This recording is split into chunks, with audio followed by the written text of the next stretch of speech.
My wife is the CEO of a publicly listed company, and I am just a small employee in her company. The morning sunlight pours into the bedroom through the gap in the curtains, and I get up quietly, careful not to wake my wife, who is still asleep. Sugene, the CEO of Jinhua Group, the youngest and most accomplished female entrepreneur in this city. And I, Cheng Yu, am just an ordinary employee in the marketing department of her company. 7 years ago, an accident changed the course of our lives. Who would have thought that an ordinary marketing specialist would marry the CEO of a conglomerate? What's even more ironic is that this marriage is still a secret, and no one in the company knows about our relationship. I tie my tie and look at myself in the mirror. At 30, there are already fine lines at the corners of my eyes. Compared to Sugene, who has an innate aura of an elite, I seem so ordinary. Her father is a financial magnate, and her mother is a renowned lawyer, while my parents are retired teachers from a small county. Remember to dress more formally for the board meeting today. Sugene had woken up at some point and was leaning against the headboard watching me. She always speaks like this, even when she's being caring. It's laced with an authoritative tone. Got it, so, Sue. I respond deliberately in a businesslike tone, earning a displeased frown from her. When we leave, we move in sync, one ahead of the other as we exit the apartment. She takes the exclusive elevator to the underground garage, while I squeeze into the employee elevator to the first-floor lobby. This life has been going on for 7 years, like two parallel train tracks that never intersect. In the company lobby, my colleagues are gossiping. I heard CEO Su is announcing the acquisition deal today. That ice-cold beauty would dare to marry her. She'll quiet down. I lower my head and quickly walk by, my heart aching like it's being pricked by needles. No one knows that the ice-cold beauty, they speak of, rests her head on my arm every night. But recently, even this habit has gradually faded. In the elevator, I run into Sugene's assistant, Lin Wan. This young, handsome man is always polite, but looks at me with a disdainful expression when he sees me. Team leader Chun, good morning. He deliberately raises his voice. I heard your department's performance was at the bottom last quarter. I don't say anything, just nod. These petty challenges have long become routine. Sugene never inquires about my situation at the company. Perhaps to her, it's simply not worth mentioning. In the meeting room, Sugene is presenting the quarterly report. She's wearing a sharp black suit, exuding elite charm with every gesture. I sit in the back row, looking at this woman who is legally my wife, but in reality is distant and out of reach. Next, the marketing department will present the new product promotion plan. She scans the room, her gaze briefly lingering on me for less than a second. I stand up, feeling my palms sweat. I've stayed up for 3 nights working on this plan, yet at this moment, I feel no confidence. During the presentation, I notice Sugene frown twice while checking her watch, and Lin Wan has been whispering with someone beside him. The ideas are outdated. The data support is insufficient. Sugene's comment is brief and sharp. Redo it. After the meeting, I hide in the stairwell to smoke. My phone vibrates. It's a message from Sugene. There's a social event tonight. I won't be home for dinner. I stare at the screen for a long time, then reply with a simple okay. 7 years of marriage, and our conversations have become increasingly brief, like two roommates sharing an apartment, rather than a married couple. When I finish work, it starts raining heavily. I hesitate at the company entrance, wondering whether I should take a taxi, but then I see Sugene's Bentley slowly driving out of the garage. Through the window, I see her talking to Lin Wan, and they're standing quite close. The rain soaks my shirt, but I don't feel cold. This marriage was a mistake from the start, and I should have realized it earlier. How could a CEO of a listed company ever truly fall in love with an ordinary employee? I turn and walk into the rain, deciding that tonight I will have a serious talk with Sugene. 7 years have passed, and this absurd marriage should come to an end. I remember that night from 7 years ago very clearly. I had just joined Jinhua Group 3 months earlier and was still a naive rookie. The marketing manager had called me in to attend an industry cocktail party as a stand-in. The banquet hall of the Imperial Hotel was resplendent with gold and jewels, and I was awkward in the rented suit I was wearing. In the corner, I noticed a woman in a dark green evening gown standing alone. She looked like a solitary bamboo stalk, out of place amidst the clinking glasses and chatter. That was Sugene, the heiress of Jinhua Group, who had just returned from studying abroad to take over the family business. Xiao Chun, go deliver a glass of champagne to CEO Su. The manager gave me a push. Be sharp, don't mess this up. I walked over, nervously sweating in my palms. When Sugene took the glass, our fingers brushed for a brief moment, and she quickly pulled her hand back, frowning slightly. New here? She asked in a cool voice. Chen Mo from the marketing department, 3 months on the job. I answered honestly. She nodded and didn't say anything more. Just then, a waiter walked over and whispered something in her ear. I saw her expression change slightly before she followed the waiter toward a side room. My intuition told me something was wrong. The waiter's eyes were darting around, and I noticed his name tag was crooked, as if he had just put it on. I set the glass down and quietly followed them. At the end of the hallway in the side room, Sugene was surrounded by 3 men. One of them was Zhao Shikai, the young heir of a rival company, Han Yuan Group, and the other 2 appear to be bodyguards. Miss Su, drink this and we'll be friends, Zhao Shikai smiled maliciously. Otherwise, tomorrow's headlines will be pictures of the Jinhua heiress drunk and making a scene. Sugene's face turned pale, but she straightened her back. Zhao Shikai, you know the consequences of this. Consequences? Zhao Shikai laughed loudly. After we've had our way with her, old Su will be eager to take me as his son-in-law. In a rush of blood, I charged forward. CEO Su, the chairman is looking for you, I shouted loudly, positioning myself in front of her. Zhao Shikai's expression darkened. Who's this little lackey? Get out. One of the bodyguards tried to push me, but I grabbed his wrist and threw him over my shoulder. My judo from college came in handy.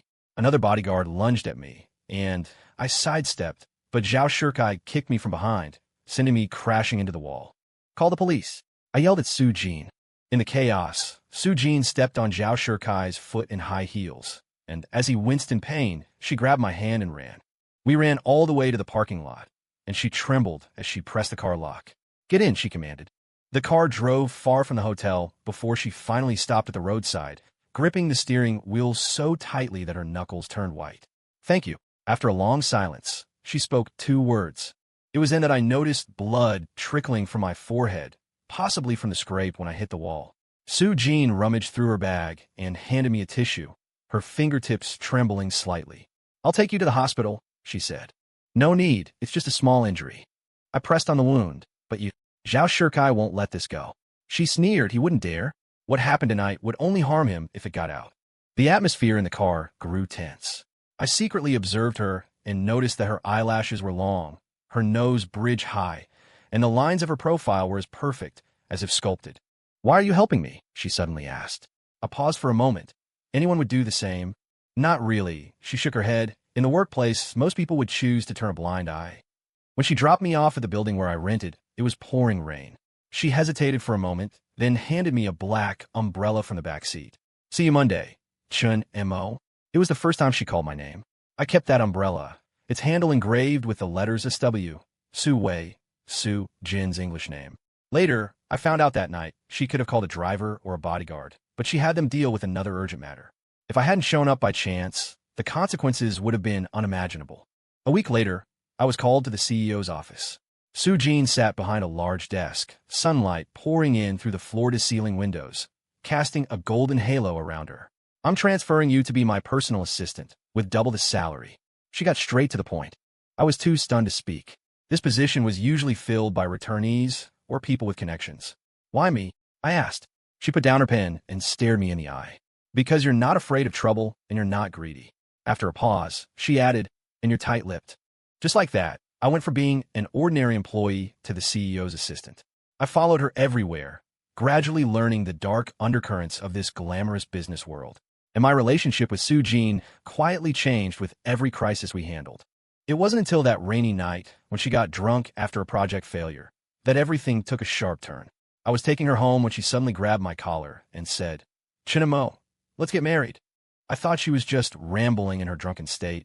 But the next morning, she showed up at my apartment with 2 copies of an agreement, her eyes clear as day. The prenuptial agreement is ready. Just sign it, she said. I need someone who won't betray me.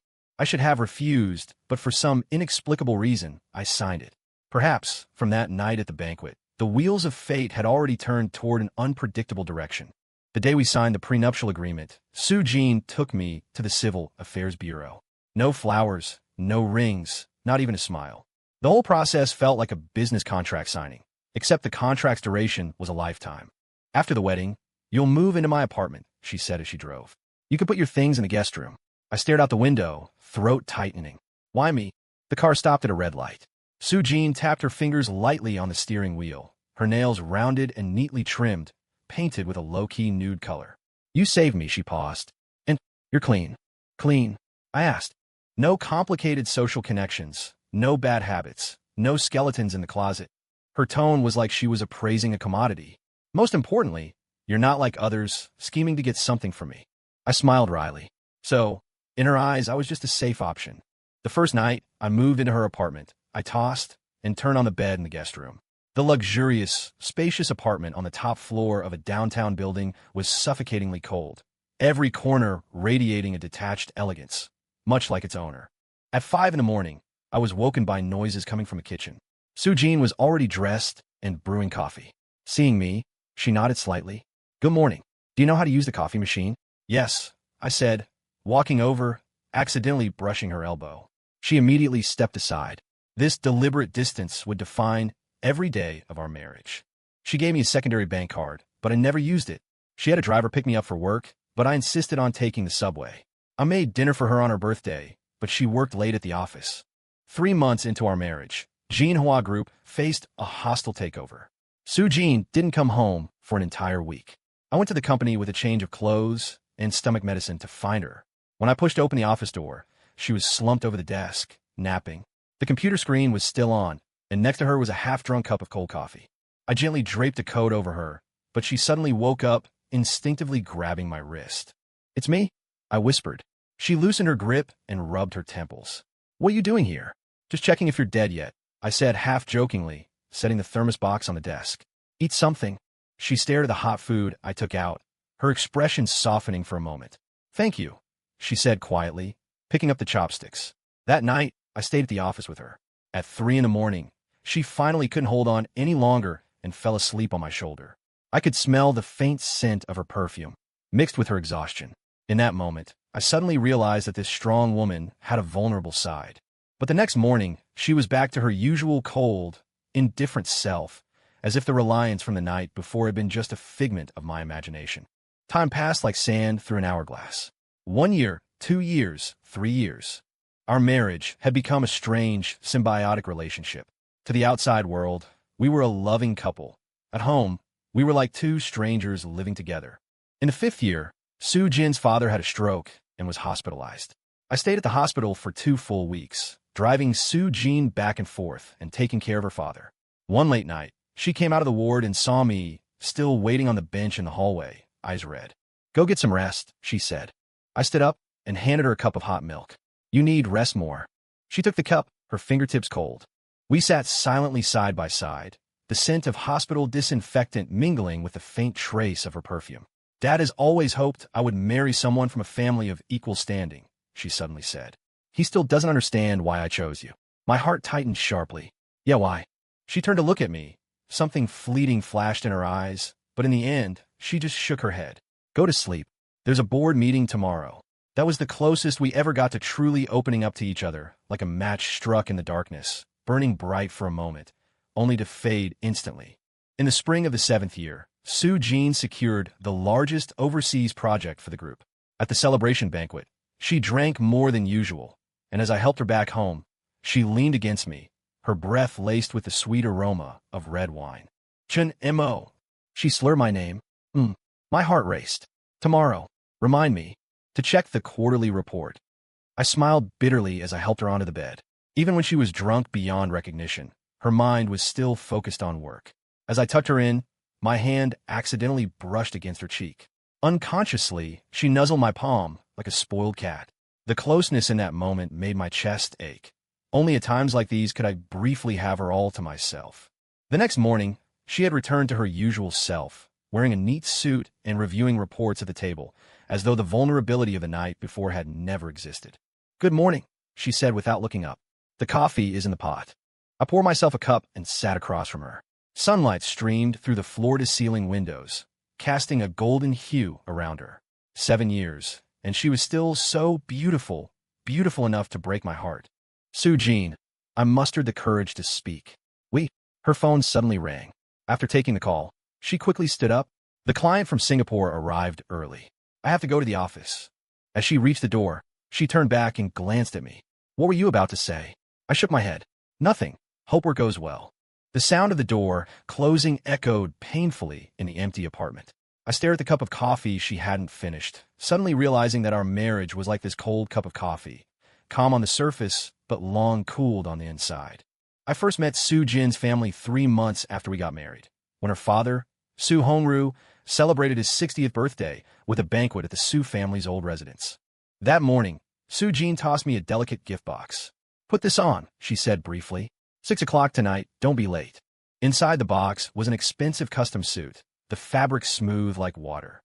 As I stood in front of the mirror tying my tie, Sugene walked over, furrowing her brow as she adjusted it. "The bow tie is too loose."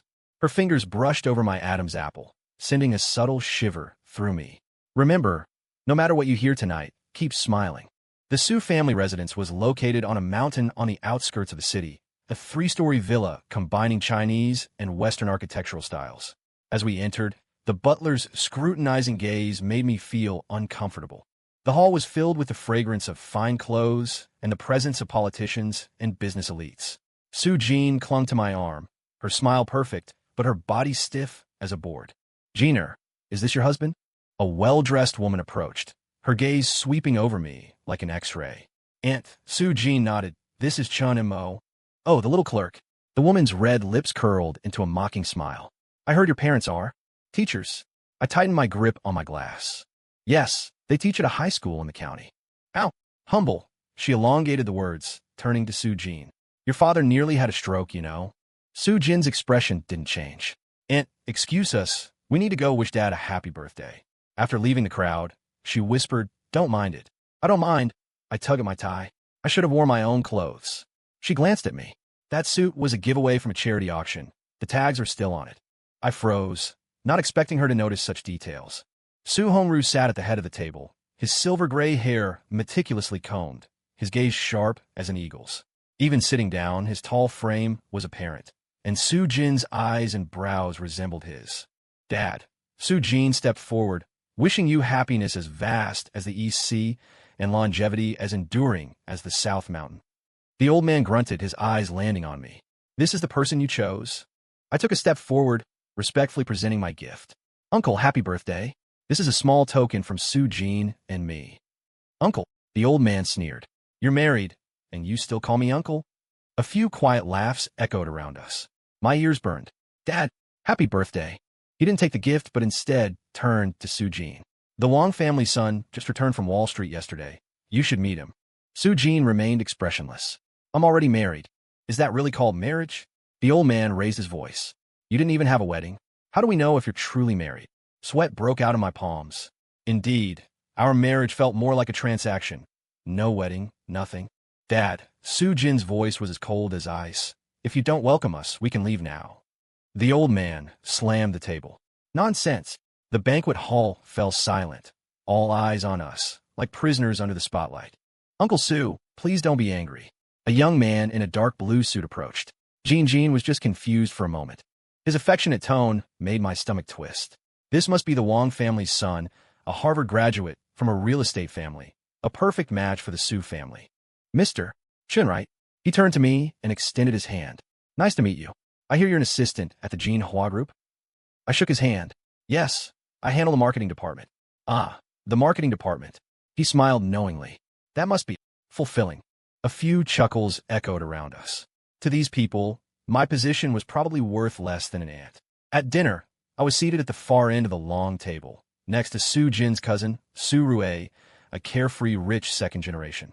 He constantly poured me wine, subtly probing into the history of my relationship with Sugene. Honestly, he leaned over, his breath smelling of alcohol. "How did you manage to win my sister over?" She was famously known as an ice queen. I clenched the dinner knife. "We're very much in love." "In love?" he guffawed. "Come off it. Who doesn't know what this marriage is all about? My sister just grabbed some random nobody to marry, purely to spite the old master." His words stabbed into my heart like daggers. Indeed, the true nature of this marriage was crystal clear, even to outsiders. After the banquet, Sugene was summoned to the study by the old master. I stood in the garden for some air, but the night breeze couldn't dispel the suffocating ache in my chest. "What's wrong?" "Can't take it anymore." My aunt's voice came from behind. "Divorce sooner rather than later. It'd be better for both of you." I turned to see her leaning against a veranda pillar, smoking. "Thank you for your concern, but we're doing just fine." "Stop pretending," she said, exhaling a smoke ring. "Gina has always been headstrong. She'd do anything to defy the old master. You're merely a tool for her rebellion." I silently gazed at the distant mountain silhouettes. My aunt's words were like a mirror, reflecting the truth I had always refused to face. Sugene looked pale when she came out. Neither of us spoke on the drive back. It wasn't until we entered the city that she finally broke the silence. "About tonight. I'm sorry. It's fine," I said, watching the flowing lights outside the window. "Your family is right. I'm indeed not good enough for you." She slammed on the brakes, the tires screeching harshly. "Listen," she turned to me, her eyes glinting in the darkness. "I chose you for my own reasons. What others say doesn't matter. What matters is what you think." I stared at her in astonishment. This was the first time in 7 years she had expressed her stance so unequivocally. The words died on my lips. I wanted to say I loved her ever since that night at the cocktail party. Wanted to say that even though this marriage began absurdly, I had long since taken it seriously. Wanted to say I didn't care what others thought, as long as she needed me, I would always be by her side. But in the end, I merely said, "I understand." Disappointment flickered in her eyes as she turned away and restarted the car. At that moment, I suddenly realized perhaps we were both waiting for the other to take the first step, yet both held back by pride and fear. Back home, she headed straight for the master bedroom, the sound of the door closing like a sigh. I stood in the living room, staring at our wedding photo on the wall.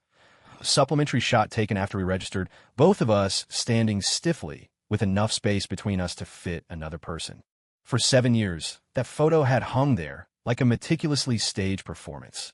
And tonight, I finally saw my place in this marriage, a prop to make up numbers, a convenient shield. Tragically, even knowing all this, I still couldn't stop loving her. It was a rainy night. I remember it clearly. The company's quarterly audit had just ended, and I had worked overtime for 3 consecutive days. My eyes sore as if sand had been thrown into them. At 11 o'clock at night, I dragged my exhausted body back to the apartment building. Raindrops hit my face, chilling me to the bone. Just then, a familiar black Mercedes slowly approached. It was Sugene's official car, usually driven by old Zhang, the chauffeur. But tonight, Lin Wan, her special assistant, was in the driver's seat. I instinctively ducked behind a pillar, though I didn't know why. Rainwater trickled down my neck and into my collar, yet I felt no cold. All my blood rushed to my temples, throbbing violently. After the car stopped, Lin Wan quickly hurried around to the passenger side, opened an umbrella, and then carefully helped Sugene out.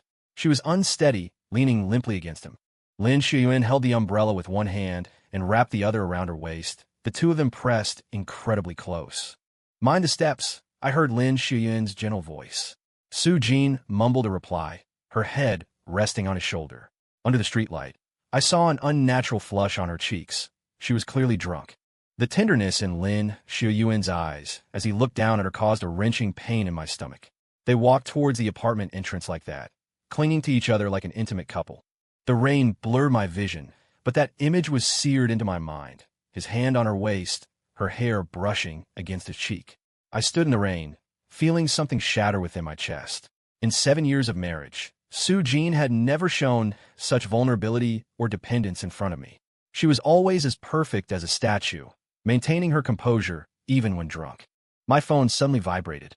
It was a message from Sugene. "Have social engagement tonight. Won't be home for dinner." I stared at the message, received an hour ago, the corners of my mouth twisting into a bitter arc. So, social engagement meant a private rendezvous with her assistant, and "won't be home for dinner" meant needing someone to escort her home in an embrace. The elevator numbers ascended one by one. I stood at the corner of the hallway, watching Lin Wan support Sugene as they stopped in front of our apartment door. He fished the keys out of her bag, his movements so practiced it was as if he'd done it countless times. The door opened, he guided her inside, and the sound of the door closing was exceptionally jarring in the empty hallway. I stood outside the door for 10 minutes, perhaps longer. Rainwater dripped from my hair, seeping into dark patches on the carpet. Countless images flashed through my mind. The exchanged glances between Sugene and Lin Wan in the meeting room. The brush of his fingertips when he handed her coffee, the office gossip about them. The door suddenly opened, and Lin Wan walked out, adjusting his shirt collar. He was visibly startled when he saw me. Then a triumphant smile spread across his face. "Team Leader Chun, So late? He said, glancing pointedly at my drenched clothes. President Su had too much to drink. I just brought her back. I clenched my fists, my nails digging into my palms. Thank you for taking care of my wife. My pleasure, he shrugged. After all, for these 7 years, I've been the one taking care of her. In all respects. Blood rushed to my head. I nearly threw a punch at that smug face. But in the end, I merely stepped aside to let him pass. Confronting someone like him would only lower my own dignity. Closing the door, the apartment was pitch black. A sliver of light shone from under the master bedroom door, and I could faintly hear the sound of running water.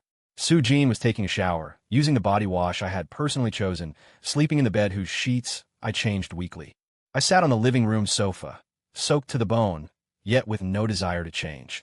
On the coffee table lay half a glass of water and 2 hangover pills. Beside them, Lin Wan handkerchief, expensive silk, embroidered with his initials in the corner. The bathroom door opened, and Sugene walked out, wearing a robe, her hair still dripping wet. When she saw me, she visibly froze. What are you doing here? Her voice was hoarse from intoxication. This is my home, I said calmly, my voice so unfamiliar, even I didn't recognize it. She rubbed her temples. Why are you soaked? Forgot my umbrella. I rose and walked towards the study. You should rest. I still have some work to do. She looked as if she wanted to say something, but hesitated, ultimately just nodding and turning back to the master bedroom. The sound of the door closing was like a knife, severing the last connection between us. In the study, I opened my computer and pulled up the divorce agreement I had prepared long ago. This document had been on my hard drive for 2 years. Every time Sugene and I argued, I would open it, look it over, and then close it. But tonight, I pressed the print button. As the printer hummed, I scrolled through my phone's photo album. It held a few of our photos together, standing politely side by side at the company's annual gala, a shot of her back as she walked ahead of me on a trip, and that counterfeit wedding photo. 7 years of marriage, and not a single genuinely intimate photo together. The agreement printed out. I signed my name, my handwriting incredibly steady. Perhaps because this decision had been brewing in my heart for so long, carrying it out felt as calm as still water. At 3 in the morning, I lay on the study sofa, clutching a blanket, listening to the faint snores coming from the master bedroom. The rain outside had stopped. Moonlight filtered through the blinds, painting striped scars on the floor. I stared at those shadows, remembering that rainy night 7 years ago, the black umbrella she handed me, and her words, "See you on Monday, Chinamo." How could I have imagined then that this marriage would end this way? Not because of differences in social status, not because of family opposition, not even because of her indifference, but for the most cliched reason of all betrayal. When daylight came, I would place the agreement on the dining table, then pack my bags and leave. 7 years of affection, ultimately severable with just a few sheets of paper. How ludicrous, and yet how fair. Chapter 7. I divorced her and also resigned from her company. Because we had a prenuptial agreement, we each kept our respective assets, so the divorce proceeded smoothly. The morning sunlight stung my eyes. I awoke on the study sofa, still wearing the shirt that had been soaked last night, and then dried by my body heat, clinging wrinkled to my skin, reeking of a mixture of rain and sweat. On the dining table, the divorce agreement was already laid out, next to a steaming cup of black coffee, Sugene's daily morning ritual. She sat opposite me, dressed in a sharply tailored gray suit, her makeup impeccable, showing no trace of last night's intoxication. "What's this?" She nudged the agreement with a fingertip, her voice as cold as ice. "As you can see, a divorce agreement." I pulled out a chair and sat down. "According to the prenuptial agreement, we each retain our premarital assets, and marital property will be divided 50-50. I've already signed it." She stared at the agreement, her face growing paler. "Because of last night?" "Not entirely." I picked up my coffee and took a sip, the bitterness spreading on my tongue. "This marriage was a mistake from the very beginning. We both knew it. Lin Wan just drove me home," she said suddenly. "There's nothing between us." I laughed. "No need to explain. It's been 7 years, Sugene. Have we ever had anything between us?" She froze, as if she'd been slapped. Sunlight streamed through the floor-to-ceiling windows, illuminating her. I could clearly see the fine lines at the corners of her eyes and the slight tremble of her lips. This woman, always so invulnerable, finally showed a crack. I thought. Her voice was so low it was almost inaudible. "I thought we were doing all right." "All right," I repeated her words, a stone pressing on my chest. "Yes, treating each other with distant respect, not interfering in each other's lives. That's certainly all right." She shot to her feet, the chair scraping harshly against the floor. What do you really want? I want a real wife, not an eternally distant CO, Sue. I stood up too. I want someone to ask me how my day was when I come home, not just cold notes and text messages forever. I want you to love me. The words caught in my throat, ultimately unsaid. Sugene stood there like a perfect statue, only the slight tremor in her fingers betraying her emotions. We faced each other across the dining table. 7 years of marriage weighed in the balance at this moment, as light as a feather.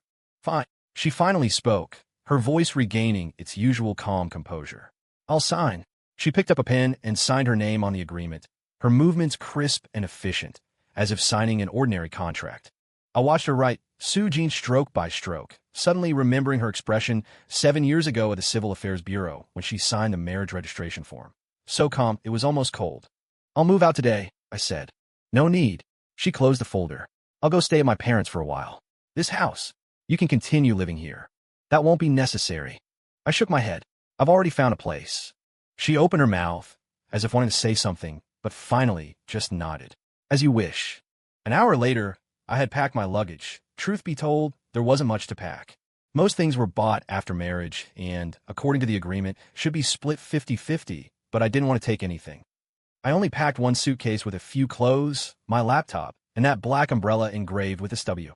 Sugene stood at the doorway, her back to me, the line of her shoulders stiff.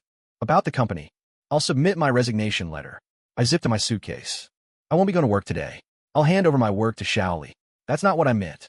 She turned around, her eyes frighteningly red. You can stay at Jinhua and watch you and Lin Wan together every day? I gave a bitter smile. No, thank you. Her lips trembled. Chinemo, do you really think I would? It doesn't matter anymore. I cut her off, pulling on my suitcase. I wish you happiness. As I walked out the apartment door, the sunlight was so blinding I couldn't open my eyes. 7 years ago, I entered this marriage empty-handed. Now, as I leave, I am still empty-handed, except for a heart full of scars. The divorce proceedings went surprisingly smoothly. The prenuptial agreement protected both our interests. There were no arguments, no acrimony, as clean and efficient as concluding a business partnership. On the day we received the divorce certificate, Sugene didn't come. She sent her lawyer in her stead. Ms. Sue asked me to convey to you, the lawyer said, pushing up his glasses, should you need anything, you can contact her at any time. I smiled faintly but said nothing. As I walked out of the Civil Affairs Bureau, a light drizzle was falling. I didn't open my umbrella, letting the raindrops fall on my face, mingling with my warm tears. The resignation process was equally simple. The HR manager looked at me with eyes full of sympathy. News of my divorce from Sugene had already spread throughout the company. As I was clearing my desk, Lin Wan leaned against the doorframe, a look of feigned regret on his face. Such a pity, Team Leader Chun, he said deliberately loudly. We won't be seeing you around anymore. My colleagues cast curious glances my way. I calmly stuffed the last few books into a cardboard box. Take good care, Miss Sue. He froze for a moment, clearly not expecting such a response. Cradling the box, I walked towards the elevator, feeling his chilling gaze on my back. The moment the elevator doors closed, I let out a long sigh of relief. 7 years. I was finally free from this absurd marriage, and free from a self that had always lived in Sugene's shadow. My new rented apartment was in the eastern part of the city, much smaller than Sugene's mansion, but it was filled with sunlight. I lay on the floor of the empty living room, staring at the cracks in the ceiling, and for the first time, I felt I could breathe freely. My phone vibrated. It was a text message from Sugene. Have you settled in? I stared at the message for a long time, but ultimately didn't reply. Divorce is like an amputation. Pain is inevitable, but only by severing completely can the wound possibly heal. As night fell, I turned on my computer and started sending out resumes. 30 years old. It wasn't too late to start over. This time, I would live for myself, no longer someone's husband, someone's appendage. Outside the window, the city lights came on one by one. One of those lights belonged to Sugene, but from now on, it had nothing to do with me. 3 weeks after the divorce, Sugene called me at 2 in the morning. The ringing shattered the silence of the night. I stared at the flashing name on the screen, my heart pounding like thunder. Hello. I finally answered. Heavy breathing came from the other end, followed by the faint clinking of glass. She was drinking. Chin Mo. Her voice was slurred, laced with a vulnerability I had never heard before. My stomach. It hurts so much. I immediately sat bolt upright. Have you taken your medicine? There's stomach medication on the second shelf of the medicine cabinet. I can't find it. She gasped softly. You always prepared it before. Those words pierced my heart like a knife. Indeed, for 7 years, I had remembered her menstrual cycle, kept her favorite coffee beans stocked, reminded her to eat on time, and silently placed a glass of warm milk beside her when she worked late into the night. These small habits had long been woven into the fabric of our lives, their existence only noticed after they were gone. What about Lin Wan? I forced myself to remain calm. Have him help you find it. Silence on the other end for a few seconds. He's not my assistant anymore. What? I fired him. Her voice grew fainter. That night, he did try, but I pushed him away. My fingers clenched the phone tightly, knuckles turning white. What was this? A belated explanation? A ridiculous confession? Sugene, I took a deep breath. What you need now is stomach medicine, not your ex-husband. I'm sorry. Her voice suddenly took on a tearful tone. I'm sorry, Cheng Yu. I messed everything up. I was stunned. In 7 years, this was the first time I had heard Sugene apologize. Sugene, who was always proud, always right, was now sobbing like a little girl on the other end of the line. Don't hang up, she pleaded. Just talk to me for a while, okay? Like we used to. I closed my eyes and heard myself say, First, go to the kitchen.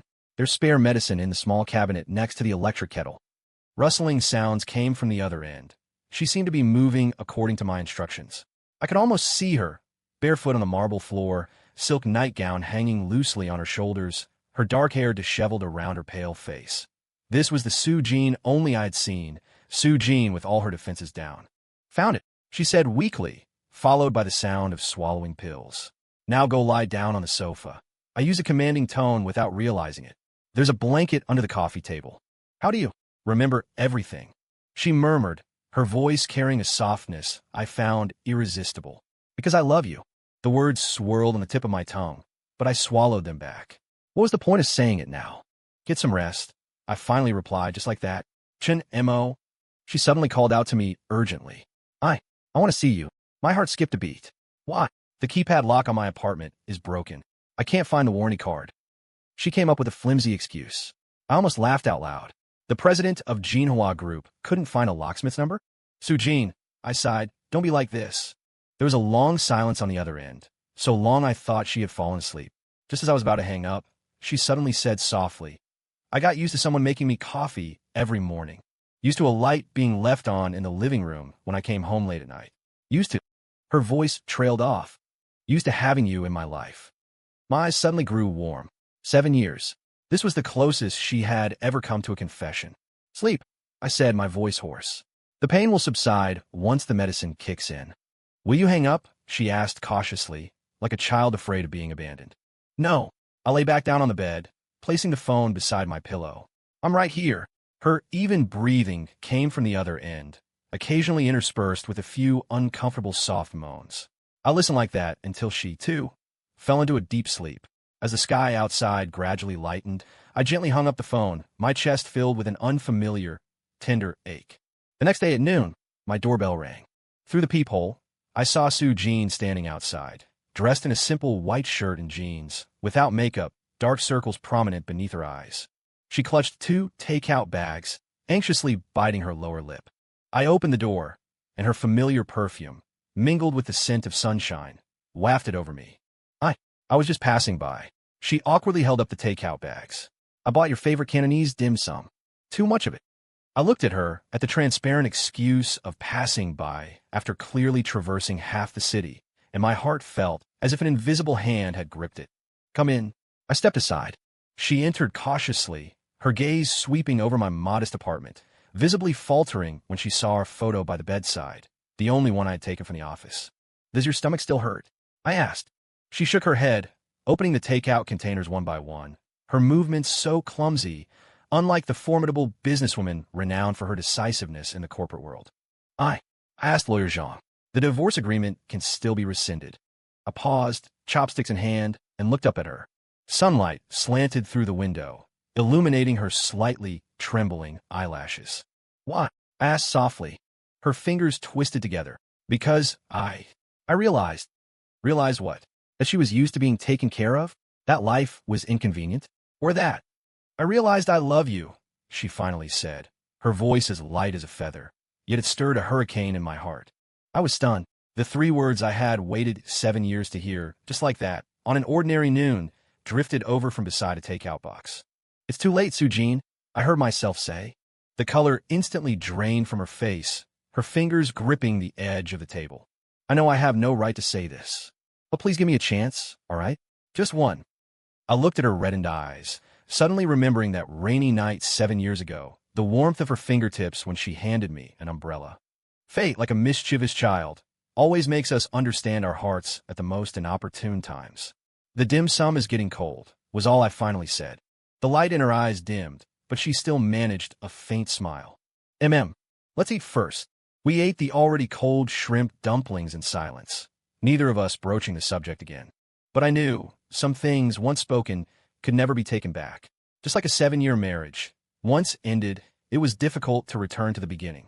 As she was leaving, she hesitated at the door for a long time, finally just saying softly, "I'll wait for you, no matter how long."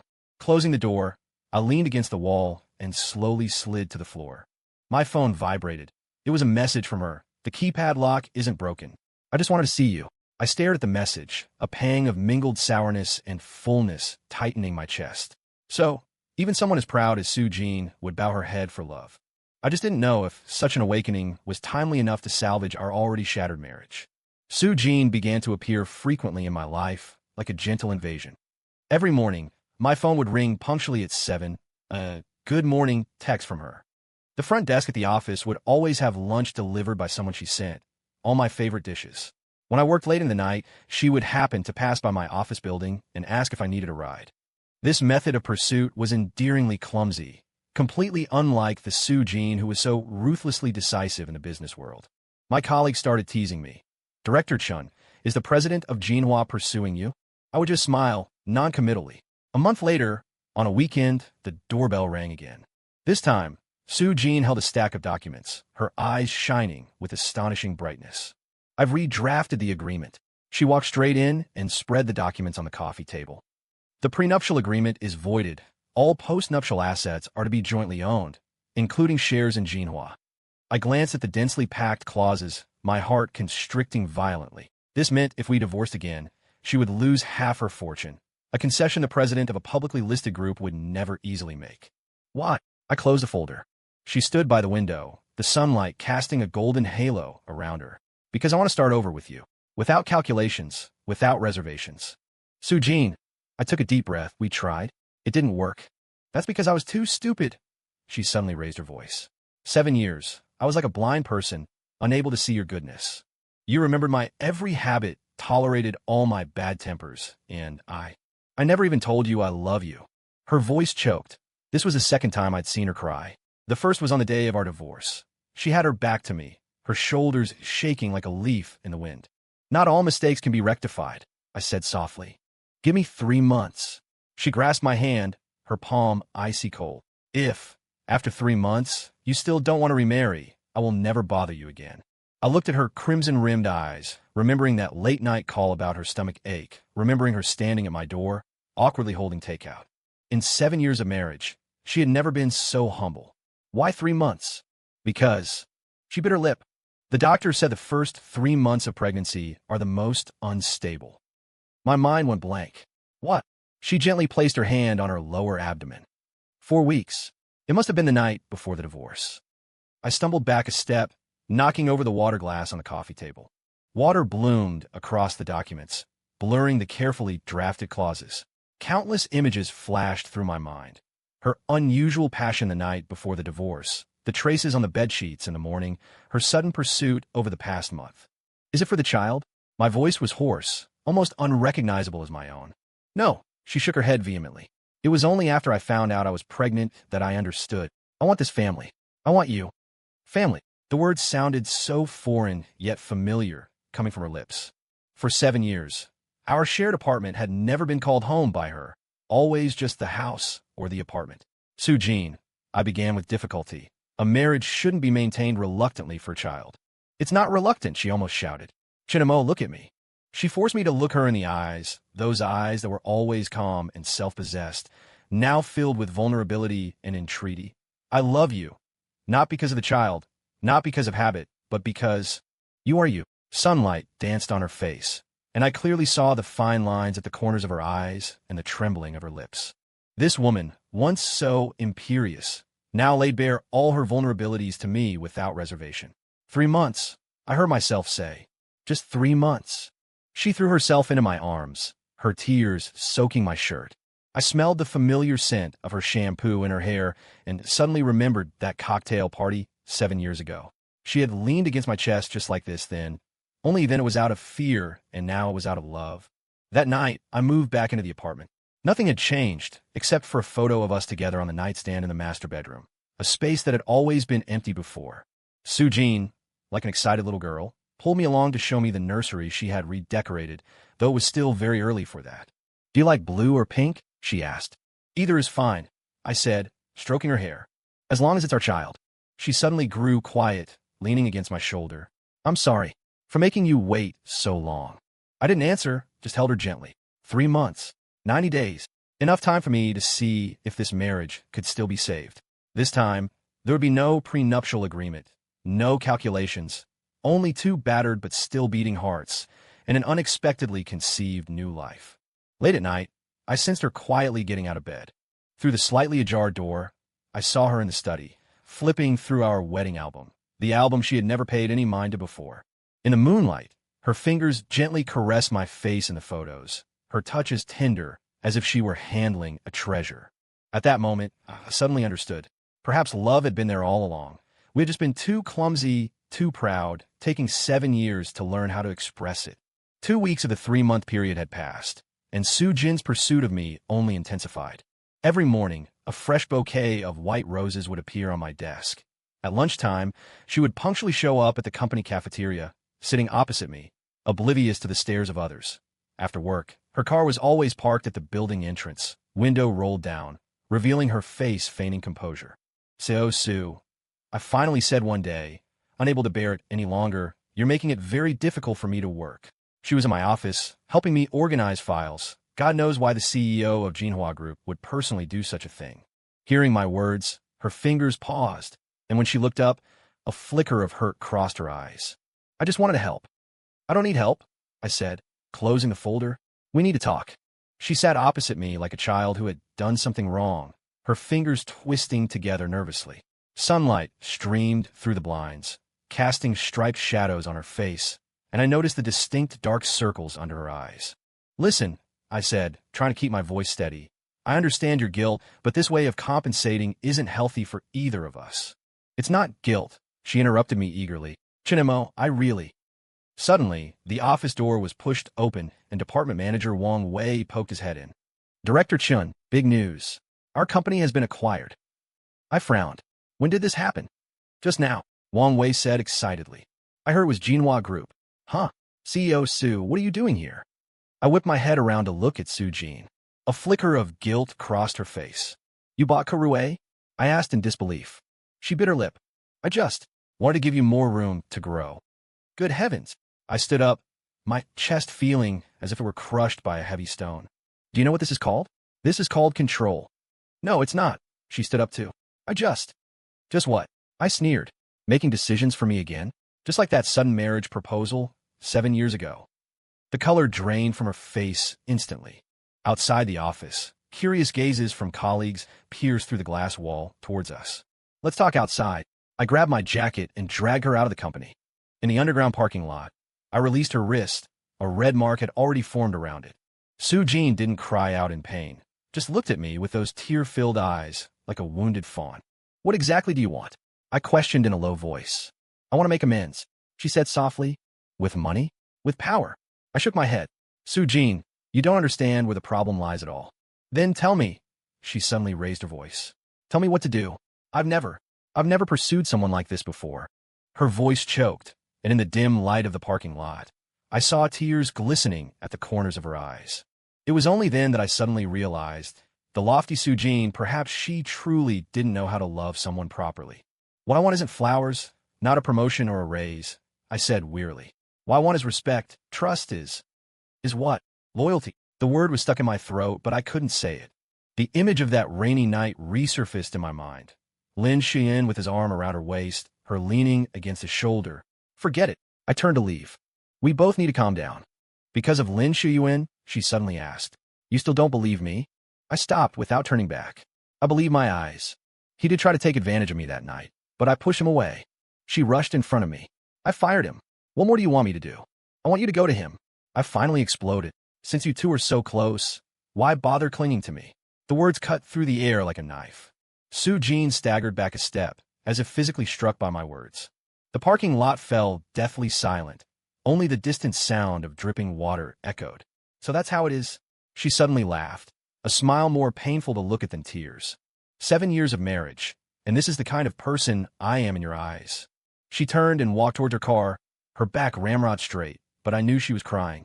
Sugene, who never showed weakness, was shattered by my words. Sugene, I called out to her subconsciously. She didn't turn back, just waved her hand. Don't worry, I won't bother you anymore. With the roar of an engine, her car disappeared around the corner of the parking lot. I stood rooted to the spot, a sudden, unprecedented emptiness washing over me. I had won the argument, yet it felt as though I had lost something vital. Back in the office, Human Resources had already sent out a company-wide email announcing Kurue's acquisition by Jinhua. My promotion notice followed swiftly, Vice President of Marketing reporting directly to the President's office. Congratulations, Mr. Chun. With President Su as your backer, your future is limitless. I forced a smile, but my heart felt heavy as a stone. My phone screen lit up. It was a text from Sugene. My resignation has been processed, effective tomorrow. Severance will be paid at the highest rate. I stared at the message for a long time, ultimately not replying. When I left work, a cardboard box sat on my desk. Inside were all the gifts I had given her during our 7 years of marriage. A necklace I had saved 3 months' salary to buy for her birthday. An out-of-print book she had once mentioned wanting, and a photo of us taken at an amusement park on our first date.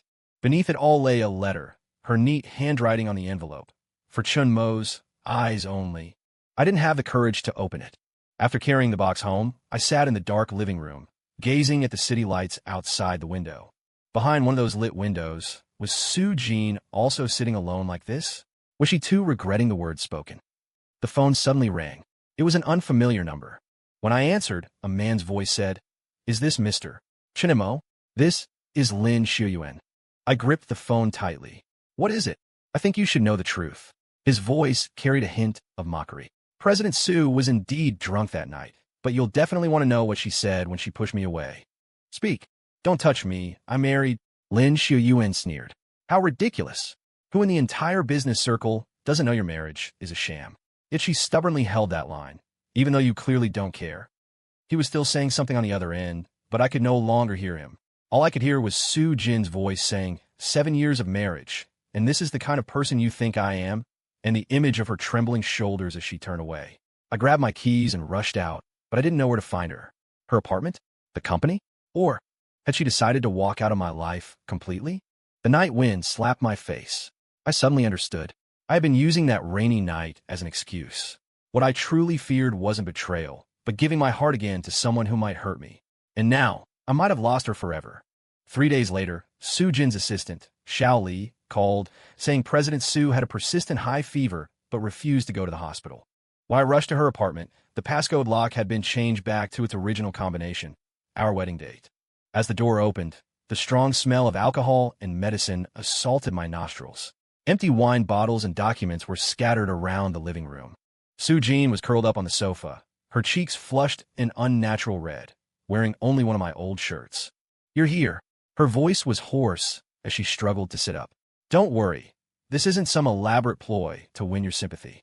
I really have a cold. I touched her forehead. It was frighteningly hot.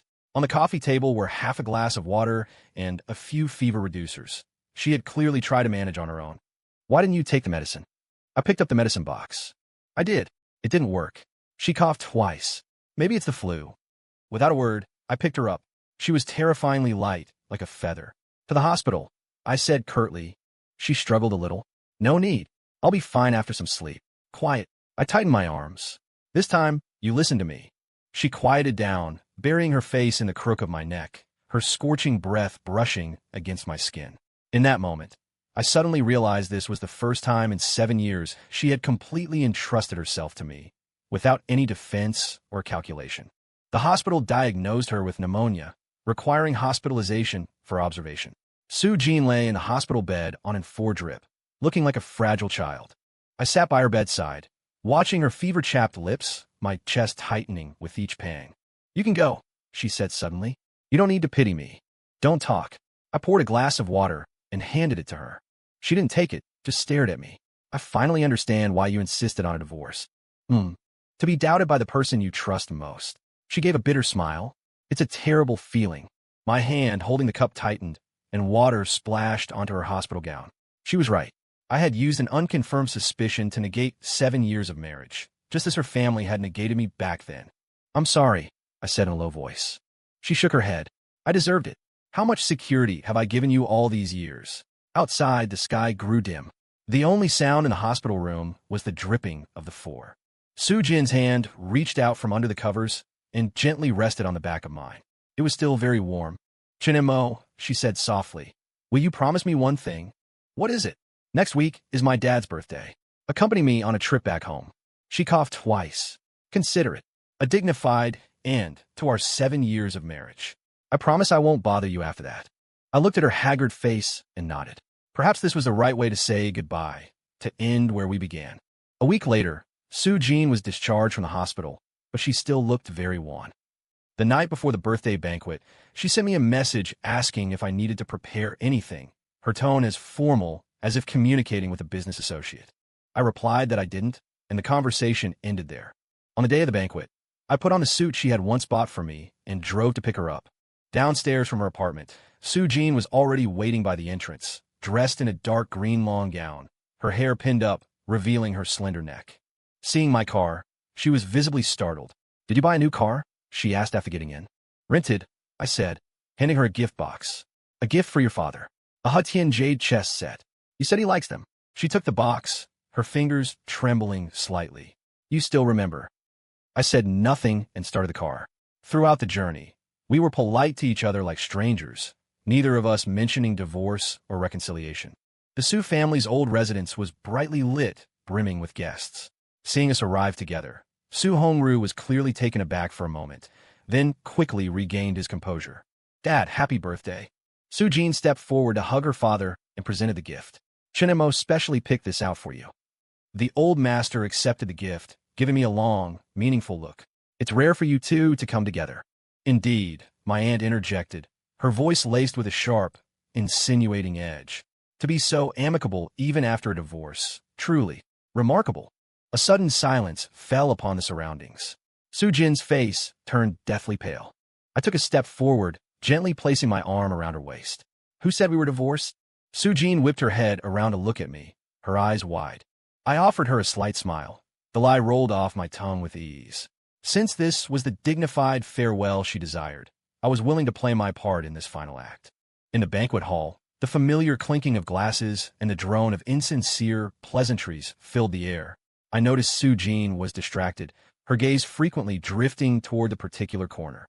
"Not feeling well?" I asked in a low voice. She shook her head, forcing a smile. "Just a bit overwhelmed by memories." Halfway through the dinner, a familiar figure entered the hall, Lin Wan, dressed in a dark blue suit. He walked straight towards Su Hongru and presented his gift. The old master clapped him enthusiastically on the shoulder, treating him with the affection one might reserve for a son. My body tensed instantly. Sugene seemed to sense my change, gently squeezing my hand. "He wasn't invited by me." Cheng Yu," she began, then faltered. "Actually."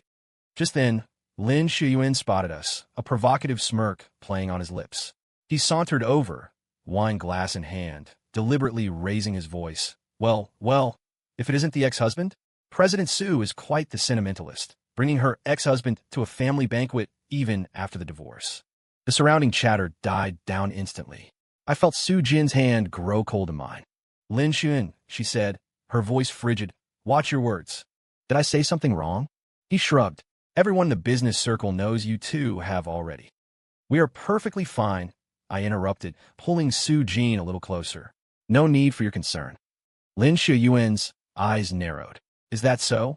Then why has President Su been drowning her sorrows in alcohol every night lately?" "Why?" "Enough." Sugene cut him off sharply. Please leave. On what grounds? Lin Wan sneered. I was invited by Uncle Su. Unlike some people who are clearly out of the picture but still shamelessly hanging around. I didn't wait for him to finish. I threw a punch. Lin Wan stumbled backward, crashing into the champagne tower. The sound of shattering glass and shrieks filled the air. Chen Mo. Sugene grabbed my arm.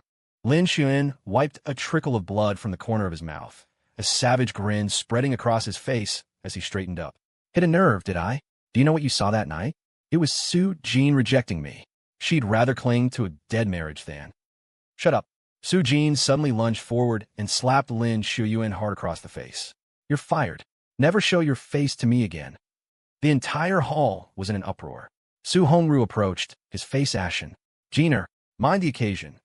Dad, Sugene's voice trembled. Do you know? This man, the one you treat like your own son, almost assaulted your daughter when she was drunk. The old master's expression froze. Lin Xiaoyuan's face paled drastically. Nonsense. It was clearly Sugene who seduced me. Security, Su Hongru roared. Get this man out of here. Amidst the chaos, I pulled Sugene out of the hall. In the garden, the moonlight, soft as water, illuminated her trembling shoulders. Why didn't you tell me the truth sooner? I asked. She looked up, tears glistening in the moonlight. Even if I had, would you have believed me? In your eyes, I was already a cold-blooded, heartless liar. I reached out and wiped away her tears, the touch warm and real. 7 years of marriage. We had been like two blind individuals, fumbling in the dark, hurting each other, yet never truly seeing into the other's heart. I'm sorry, I said softly. She shook her head and took a document from her purse, handing it to me. This is for you. A declaration to nullify the divorce agreement. Whether you sign it or not is up to you. I took the document and, without even looking at it, tore it in half. Sugene's eyes widened. You, Ms. Sugene. I knelt on one knee, taking her hand. Will you marry me again? This time, no prenuptial agreement, no calculations, just you and me. Her tears fell, large and heavy, onto our clasped hands. You don't hate me. I did, I admitted honestly. But I hated myself more for my foolishness, for almost losing you. She threw herself into my arms, crying like a child. In the distance, the faint strains of music from the banquet hall drifted over. But in this quiet corner, we had finally found our way home.